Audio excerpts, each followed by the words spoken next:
Okay, so we'll move on to the items of business. So item number 1, may I sign the minutes of the meeting held on the 11th of December 2019, members? Thank you. Kimberly, are there any apologies for absence? Chairman, we have apologies for absence from the Vice Chairman, Councillor David Ellis, Councillor John Gray and Councillor Val Henry. Are there any declarations of interest from members of the committee? Okay. Are there any questions from members of the public? None received, Chairman. Questions from members?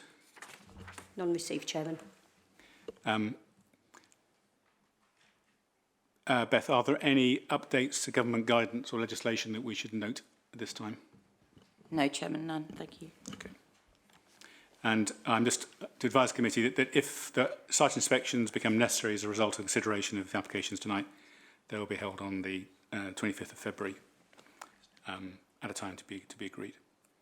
So we just have one item this evening, which is WA 20191410, Dibdean, the Green, Shamley Green. And Alex, do you want to please introduce the item? Thank you, Chairman. Yes, good evening, members. Just before we start, we're going to give a quick run through of policy RD2, as I think the Chairman has requested. We're just finding some guidance in the SPD, so we'll run through that. I'm just going to run through a quick update to the application first, before we get into that. So just further to the assessment made within the officer's report before you this evening in the agenda pack, the comments of the Tree and Landscape Officer are also set out within this verbal update, and that is that as the footprint of the development is largely within the existing building footprint, the loss of a small area of amenity space is not considered to have a detrimental impact on the landscape.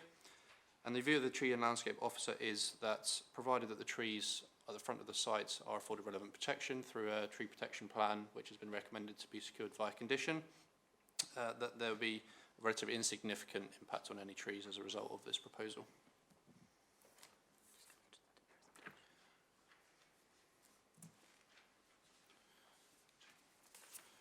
Still just finding that part of the SPD, so I will just introduce the rest of the scheme whilst we find those bits and pieces for you. So the site is located within the rural settlement of Shamley Green, and the site measures 0.26 hectares.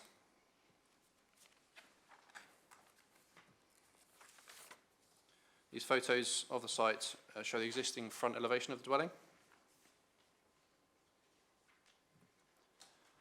And these photos show the rear of the dwelling.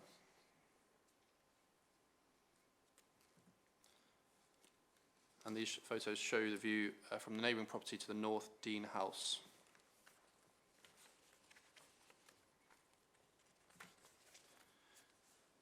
These are the existing elevations of the building.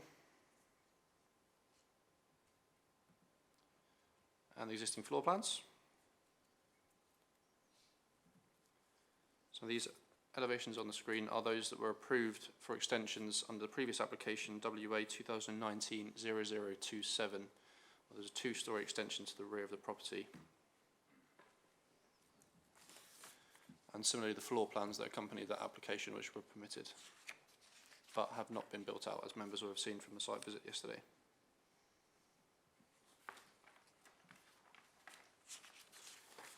So these elevations are the proposed elevations of the replacement dwelling. So it features a maximum ridge height of 9.2 metres, with materials to make use of brick and tile.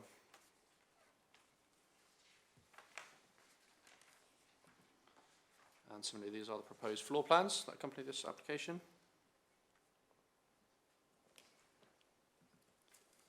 And a proposed site plan. So the new dwelling would be 1.2 metres from the boundary at single-storey level, with a 4.1 metre separation distance at 2-storey level.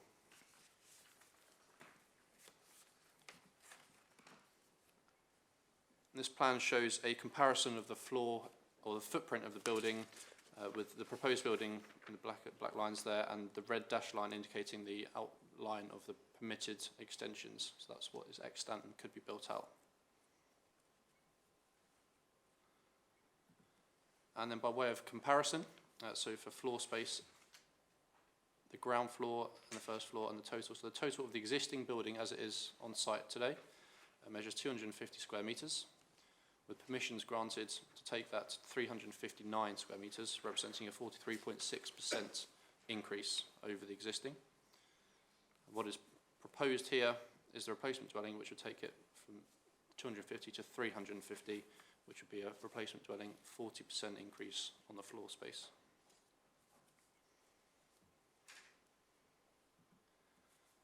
So the matters for consideration this evening are the impact of the proposal on the green belt, and particularly the assessment of whether or not very special circumstances are seen to exist, the design and the impact on visual amenity and the area of great landscape value, and also the impact on residential amenity.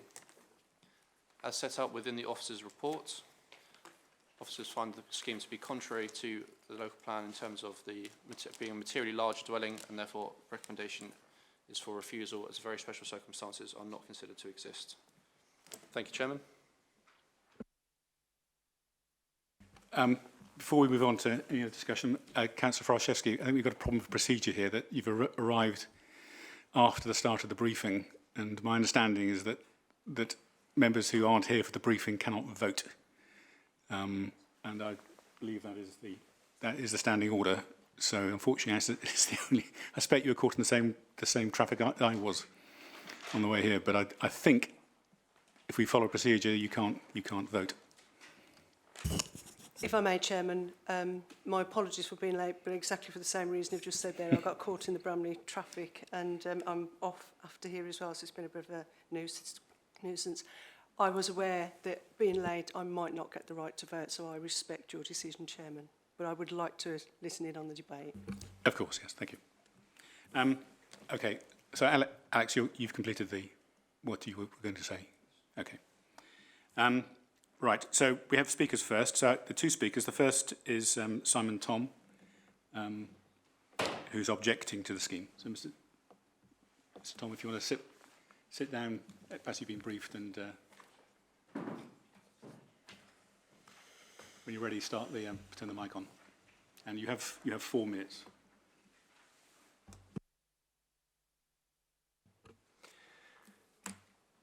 Good evening. Thank you. Thank you for the invitation to attend and to speak to the committee.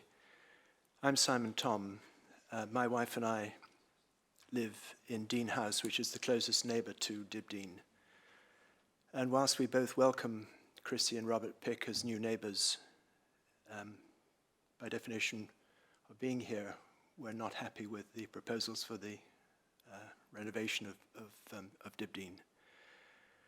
We suggest, and we wrote rather more extensively than the brevity with which I'll speak now, we suggest that the new construct would overshadow us, block our light, and compromise our privacy. This impact arises from the new footprint proposed, moving about 6 metres closer to us, and thus being within about 1.2 metres of our boundary. And also extension and increased height of the northwest section of the proposed construct. And finally, a first floor window overlooking our house and garden. It's notable that ours is the only voice of objection, but we are the family most affected by the new proposal. It's also notable that there are many well-intentioned supporters who've contributed to this discussion. But when we first viewed the planning website in September, when we were alerted to the website being populated by the application, when we first looked, only the first few documents were actually visible and openable on the site. I phoned the case officer, and some days later, all the documents had been re-uploaded and were now correctly visible. Nevertheless, by this stage, several supportive comments had already been posted. This might indicate that several commentaries were made in the absence of complete information. It's a criticism more of the system than of the individuals. It's a quite understandable circumstance when you're previewing a movie. You can quite easily envisage watching the trailer and calling it a day before you recognize that you need to watch the whole thing before making a further informed decision. But in this circumstance, I think it weights the balance of the argument disadvantageously. Thank you for listening. Thank you. Second speaker is Janet Long for the applicant.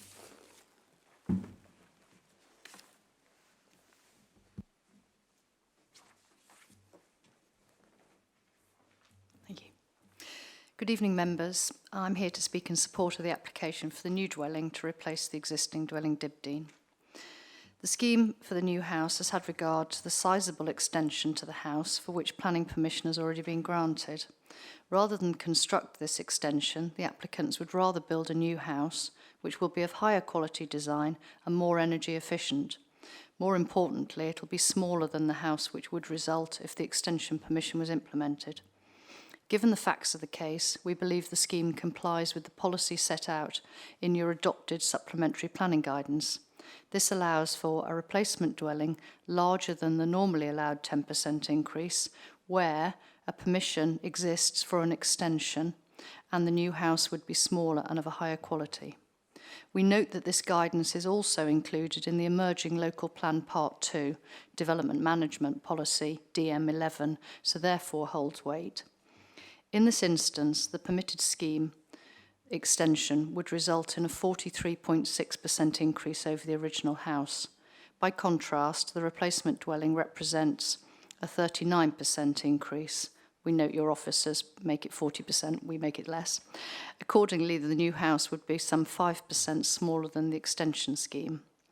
As important is the fact that the new house will be of a far higher quality design and standard than the building which would result if the extension is constructed.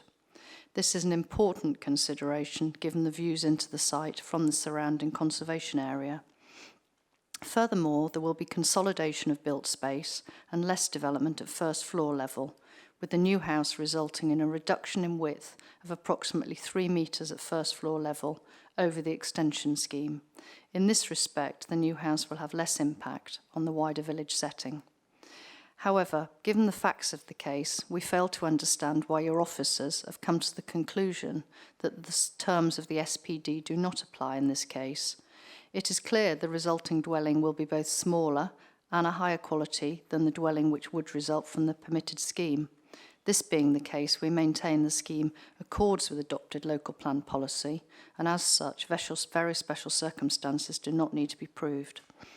On a positive note, we are pleased to acknowledge that your officers recognise that the new house will sit satisfactorily within the plot, is located an acceptable distance from neighbours, and as such will have no impact on neighbouring amenity. In this respect, there's no fundamental objection to the scheme layout or design. It appears to be purely a policy objection based on interpretation and application of the wording of the SPD, which, as explained, we consider officers' assessment of the case to be incorrect.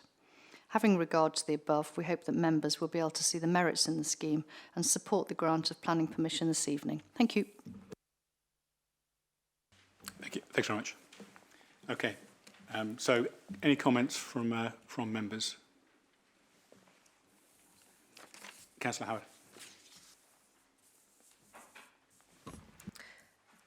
Howard. Thank you, firstly, for the site visit yesterday, which I found very informative. I think the application is one of those where the officers have been absolutely correct in the advice they've given on planning law, and yes, it appears by the letter of the law that I can understand why you thought to come to a refusal. However, I do think it's a borderline case where the benefits of the local committee become important, and us going for that site visit yesterday, in sorting out local plans and the planning sort of logic and the local circumstances and also the local public perception and just applying that sort of human touch to the world of planning. I'm very mindful that when applicants come from a rural area, there is perhaps only 1 or 2 people who would be objecting, and so I'm very mindful of that. And therefore it was very useful having the site visit yesterday. It's important for the councillors to see for themselves the impact on the neighbours. And when we visited this week, the applicant had very helpfully laid out the extent of the extension with tape, so it was easy to see the size and the position. The extension is 1.2 metres away, and the nearest two-storey part is 4.2 metres, as you've highlighted. So it does fall within the recommended guidelines. There is a high fence and trees along the border, and although the house would be overlooked by one window, it is a dressing room, and it has been agreed, I think it will be frosted glass. So therefore, I feel the neighbours will have privacy in their back garden, as the officers have noted in the report. Therefore, I do not believe there are reasonable grounds for refusal on residential amenity grounds. The main problem seems to lie in the complication over the previously unimplemented planning application, which granted the 43% increase. And now we have an application for a new build, which is 3% less, and appears to be more attractive than current standards. And it does appear to be, a reasonable ask. It's a large site, and it's within the village envelope. And I'm concerned that if this went to appeal, that the applicant would be found in favour. The heritage statement says the current house lacks individual merit and has some serious defects. It has a prominent site facing out onto the green past a well-used footpath. Many people in the village would like to see a more attractive house in keeping with the vernacular of the village. The new application does adhere to the village design statement and is clearly supported by quite a number of people within the village, and we've had 11 applications of support. The parish council have not objected. I do believe that there is some local logic as well, because people have seen a rather large application that was granted last year at Queen's Lace, which was significantly larger than the original, and that was approved. So I do think there's been a precedent set, and we shouldn't be seen to be inconsistent. Therefore, although I totally respect how the officers came to the conclusion they did, I do feel the local committee should overturn the recommendation. On balance, the new application will create an altogether much more attractive building on the site that is less than what has already been granted. There was no objection from the parish council, 11 letters of support. And while I have every sympathy with the neighbours, I do not believe that this warrants a refusal, and I urge the committee to approve this application. Thank you. Any other comments from members? Councillor Goodridge. Chairman, Councillor Howard mentioned the fact that the parish council had not objected. Our papers say awaiting, I think. It didn't actually say one way or the other. And I would ask the officers if it could be confirmed that comments have been received and which way they went. I believe they are not objecting. And I would also be interested in the officers' comments upon the applicants, the address we had from the lady on behalf of the applicants, as clearly there is some disagreement, if you like, about whether a policy is complied with or not. I mean, logic would dictate, and since when has logic been relevant, I suppose, that with the existing, as Councillor Howard has said, the current application is going to put a replacement building which is less in size than the current building with its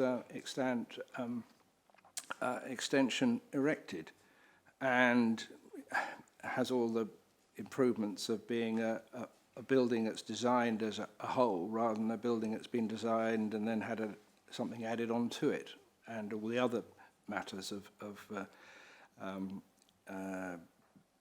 being built in the 21st century and therefore more heat efficient and everything else. So could I ask the officers about the Wonersh Parish Council, what their views were, and secondly, comments about the applicants' views that actually this is in accordance with policy. I think I read last night that, in the file that the parish council just said no objection, but officers can confirm that.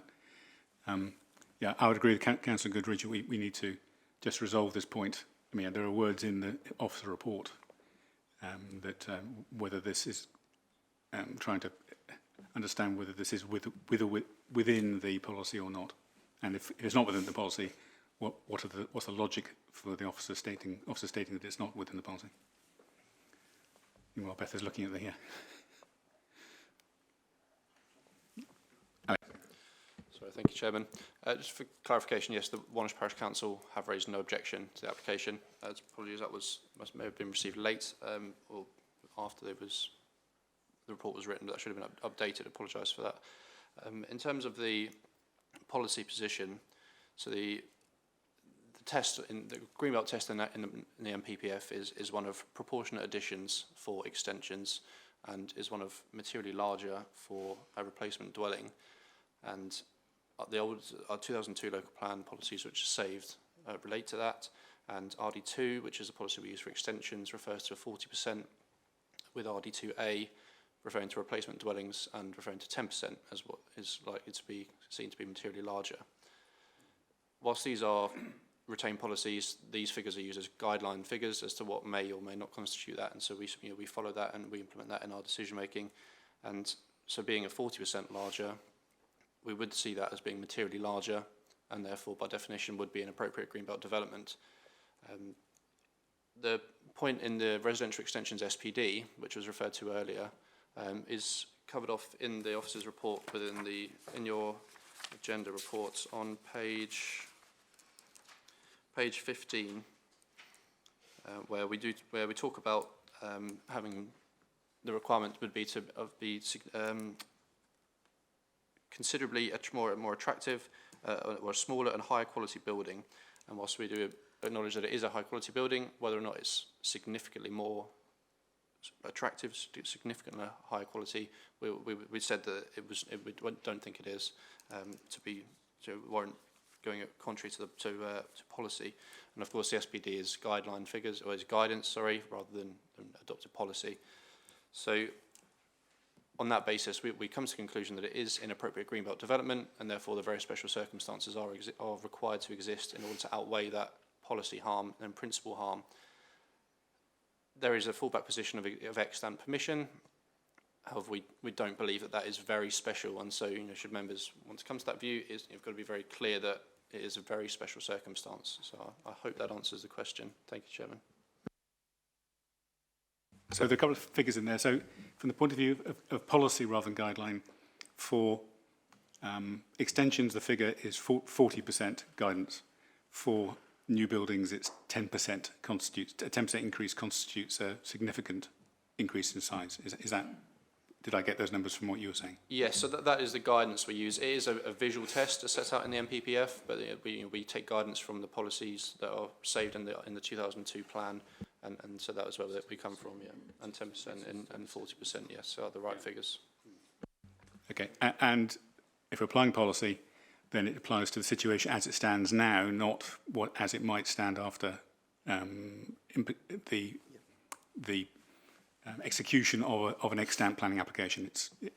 Planning permission. Sorry, it's a question of what is exact on the ground now, not what might be on the ground. I'll come back. Is that a correct statement? Yes. Okay. Councillor, I'll come back. Councillor, I'll come back to you in a moment. But Councillor Goodridge, this was in response to a point you made. Just clear that if this had been built out, and then you were going to replace it as a building, you would expect it to not be the same size, but about 30% smaller. Down from 40%. Well, the extra down by 30%. In other words, you expect, because if this building had, if the previous owners had built the extension and the house existed with the extension, and then they were saying, well, this building is a mess, we now want to replace it with another building, it wouldn't be 10% more than that was there, but 10% of what was there originally, because we're now, if we replace the building with the extension, I mean, suppose the applicants build out the extension, if they're mad enough to do it, and having done it, then apply for planning to knock the whole thing down again and put up what is now proposed, which would be smaller than the building with the extension. Our policy would say no, would it? I think Zach would like to come in on this. So the test is looking at what the existing building is, okay? So they're applying for a replacement dwelling. They're not applying for extensions. So the test is whether it's materially larger than the building it replaces. So that's the National Planning Policy Framework test, and the one that our policy is consistent with. If they were to build out the extensions, and in future someone came along and applied for a replacement dwelling, then we would look at whether or not the replacement dwelling was materially larger than what is there, not what could potentially be built. The fallback position, currently you're having to assess it against what's there, not what could potentially be built, because it hasn't been built. So yes, if the applicants wanted to build out their extensions and come back in the future for a replacement dwelling, we would then have to assess it against what was there then. But we're not assessing it against that. We're not assessing it. We're assessing it against what's there now.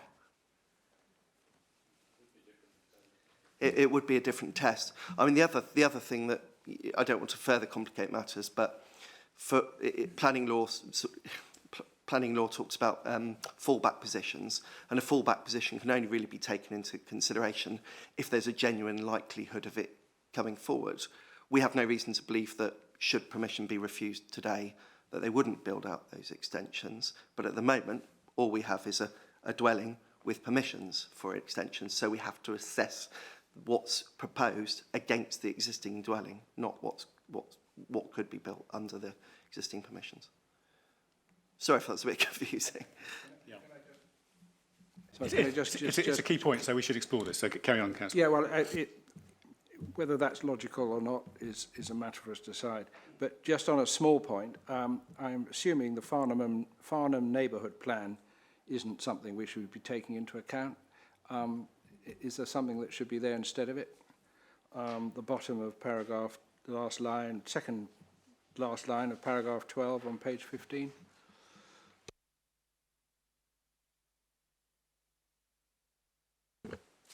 Apologies, yes, that shouldn't be there. That should just read policies TD1 of the local plan, part 1, 2018, retained policies D1 and D4 of the local plan 2002, and the residential extensions SPD. Apologies for that. Councillor Townsend. It's a really difficult one. However, I am very concerned in that we're talking about precedents and saying there was another house and whatever.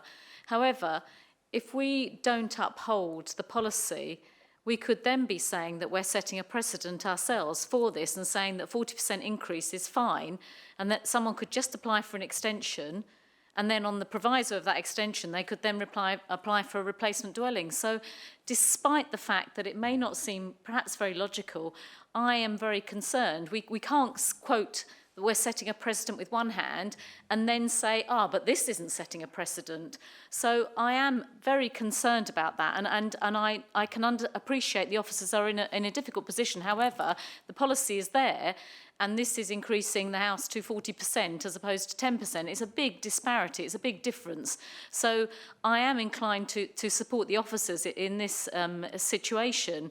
I also would also draw attention that exceptional circumstances do not exist to replace a so many bedroomed house with another so many bedroomed house. That for me is not an exceptional circumstances either. And with the Surrey Wildlife Trust as well, that there have been bats found to be in the house, and although there are mitigations perhaps being proposed, it's a bit misleading to say the Surrey Wildlife Trust has no objection, and I wish the officers perhaps wouldn't use that in their reports, because they're not a statutory consultee that can really object.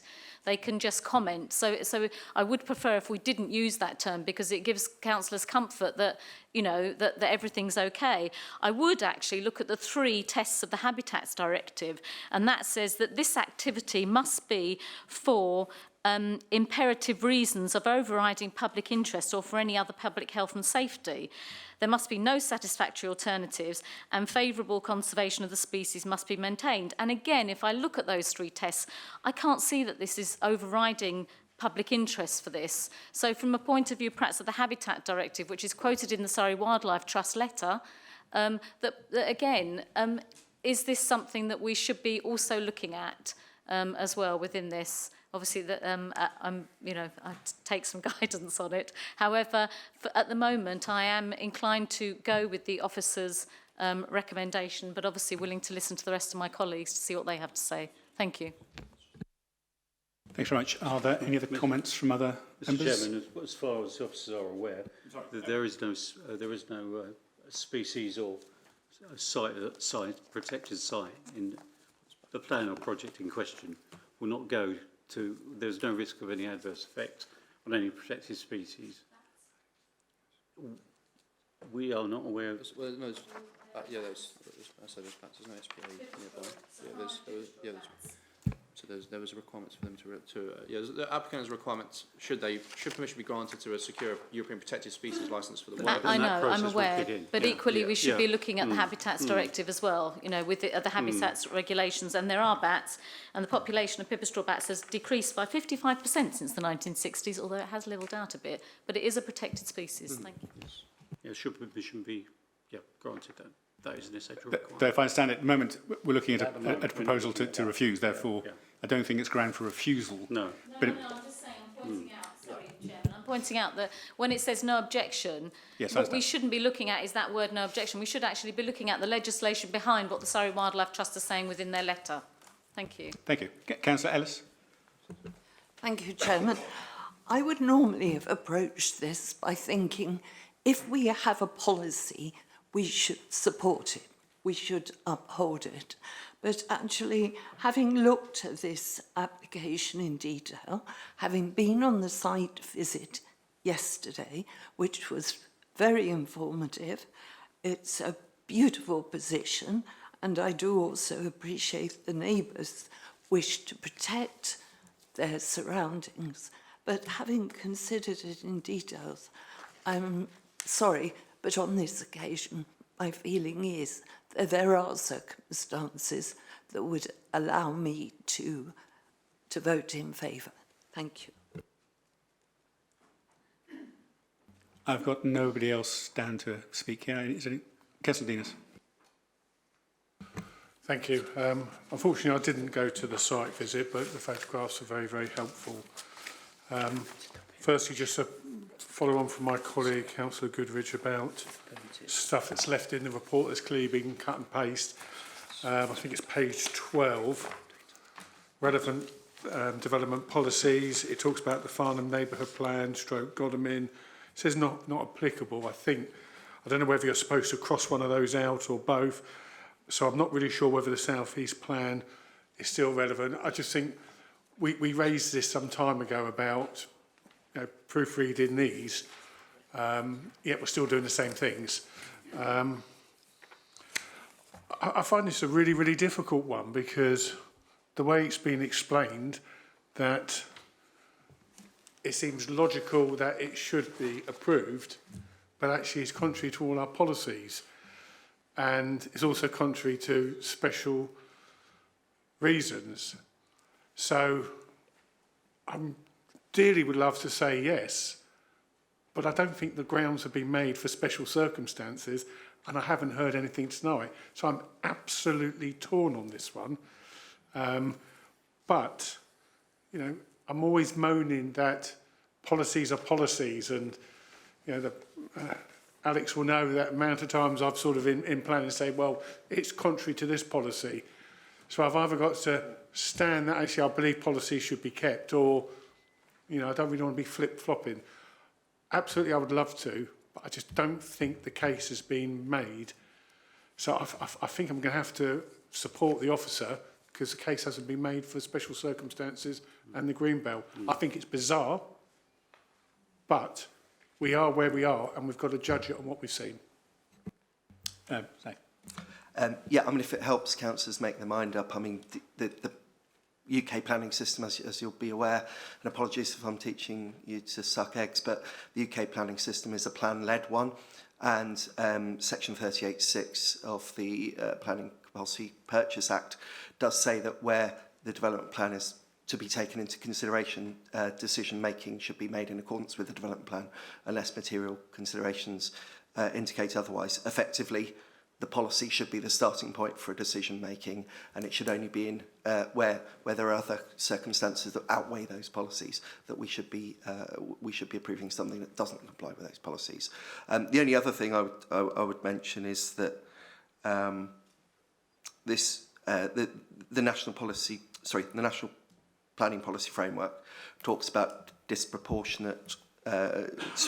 Talks about materially larger as a replacement dwelling as being the test. Is it materially larger than the one it replaces? That's the wording in the NPPF. The NPPF doesn't give a figure. I think my colleagues made that point. It doesn't talk about 10%. It doesn't even talk about 40% for reasonable extensions. These are locally set tests. And the only other thing I'd say is that the RD2A is part of a supplementary planning document, not part of a formal policy of the council. The formal policy relates to whether it's materially larger than the one that it replaces. So, whilst you can give weight to that as material consideration, if you're looking purely at the starting point as the policy, this application should be refused. Thank you. Mr. Chairman, just to follow up on that, I'm looking at the NPPF and very special circumstances, and paragraph 144. Essentially, it's a matter of planning judgment for you, but it does make clear that it has to be clear that a very special circumstances case has been made out. So I hope that helps supporting it ahead of planning.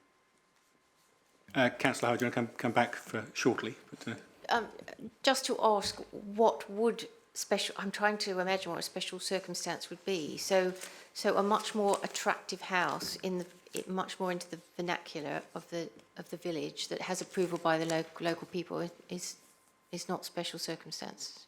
So what is special circumstance? Well, I think it's for us to judge, but Zach, if you want to... Well, I was just going to take that to its extreme, and apologies for doing so, but we have a statutory duty to protect the green belt. If the only test was, can you make it more, is the building more attractive, we would be allowing buildings all over our green belt, wouldn't we?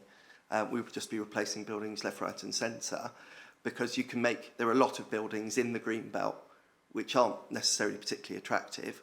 So if we're saying we like this because it's more attractive, I'm afraid that's harm to, it's inappropriate development within the green belt. And just to assist there is no statutory definition of very special circumstances. There's case law developing. It's clear that anything which affects the openness of the green belt is not appropriate development. Unfortunately, it's a matter of planning judgment for you members as to whether you consider the test is made out. But I don't think it's carte blanche asking, can you build attractive buildings everywhere? If, as an extension, they can build 43%, they are asking for 40%. They're trying to be reasonable, and the outcome seems to me more logical. It's not, that's all. I understand that, but I'd come back to the fact that those extensions are not there. You're assessing this development, and I'm sure my solicitor colleague will correct me if I'm wrong, but you're assessing the development against what's there on the lands, and the test is it materially larger than the building it replaces? Not is it materially larger than the building it replaces and any extensions that already have permission. It is a clear test of is it materially larger than the building it replaces. And I appreciate that there may be a question of whether or not that's logical, but that's what national guidance says, and that's what our policy says. But I can understand the confusion, but on a pure policy basis, this application, the recommendation is the right one. Thank you. Are there any other speakers? Okay, so I think, just to summarise, I think it's clear that, at least this discussion, we've not been questioning the design of the house, we've not actually been questioning the location of the house. And we've, as the officer says, there's no, we're not talking about impact on the Greenbelt. The issue is about the size of this replacement house on the Greenbelt site. So we can either decide we believe there are very special circumstances and approve the application, but there's a risk there it'll be seen as a precedent and we'll have lots of applications for replacing houses in the Greenbelt with ones which are substantially larger. Or the alternative, we wish to refuse the application, which is the recommendation. Are we confident that, if it goes to appeal, which it probably would the appeal be upheld? Or are we trying to defend an impossible position, a policy which we don't think can be defensible? So I think we can go to the vote unless there's anything else one wants to say. So we're voting on the recommendation, which is to refuse. So if you're voting to confirm the refusal, that's a green vote. Is that right? No. Yes. Sorry. Yes. So green is to confirm the permission be refused, and red is to not confirm it be refused. We aren't deciding yet about whether it'll be accepted. We're just going on the basis of the recommendation, which is it be refused. So I'll say it again. So we're voting green is to refuse, and red is if you don't like that recommendation. So can we please vote now?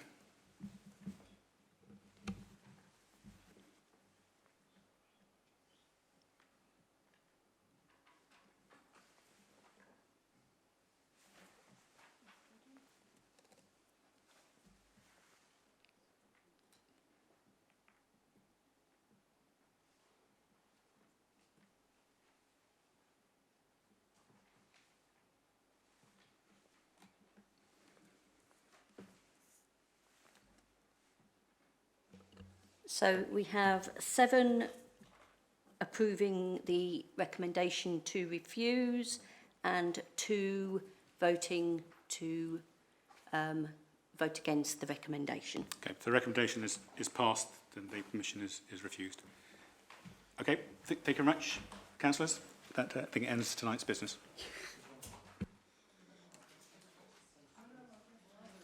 Thank you, Chair. Sorry, it's a bit of an odd one. I've never come across, I'll be honest, I've never come across this supplementary planning document sort of thing. This would just be, when I was watching this, would just be, there isn't this thing about sniffing over. So do you think, so has Waverley adopted this bit, whereas Cllr does not? No, this is just this is just a Waverley view of joint.